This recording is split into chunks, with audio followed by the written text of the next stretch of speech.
My boyfriend slept with my best friend in my bed, then asked me to marry him the next day in the same bed.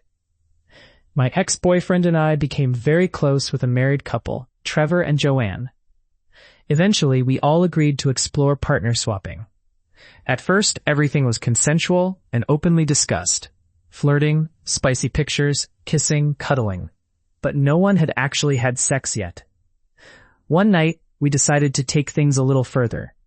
Beforehand, my ex and I talked privately and agreed on one rule: no sex. I assumed that meant some making out and light fun, nothing serious. But afterward, Joanne sat me down and told me in detail that she had been intimate with my ex. Meanwhile, Trevor and I had only made out.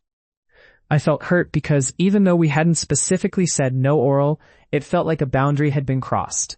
At the same time, I felt like I had missed out compared to everyone else. In the days that followed, my ex-boyfriend became extremely controlling. He hovered over me, monitored my phone, and got upset about how I interacted with Trevor.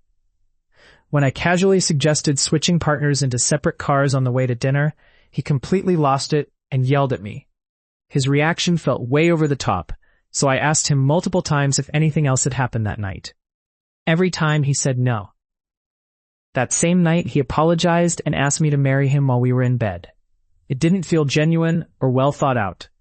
After that, he suddenly decided he wasn't comfortable continuing anything with the couple and wanted to step back. I didn't step back as far as he wanted. I still messaged Trevor daily, not in a romantic way, just as friends. We had become close since we were all hanging out constantly and playing video games together. I messaged Joanne equally as much. About 2 weeks later, my ex finally admitted the truth. He and Joanne had actually slept together that night, and intentionally kept it a secret from both me and Trevor.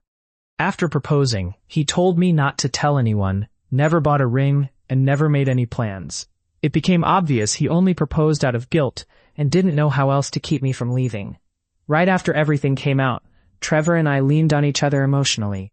For about 2 or 3 weeks, we flirted, sent intimate pictures, and talked deeply about the betrayal we both felt. We didn't really have anyone else to confide in. Eventually, 8 months later, my ex and I broke up. I acknowledged that I made mistakes by continuing to message Trevor and sending pictures, but I don't feel like that was even remotely close to what had been done to us. The real issue came after the breakup. Joanne messaged me saying she had some of my belongings and would drop them off at my house while she and Trevor helped my ex move out. I told her I was sorry for causing any problems and wished her and her husband happiness, especially since I had just learned they were pregnant. Then she unloaded on me. She told me that I ruined her family, that she couldn't be happy in her marriage anymore because she can't be happy with someone who cheats, and that I wasn't actually mad at her. I was mad at my ex. She claimed I ruined everything by trying to have a relationship with her husband.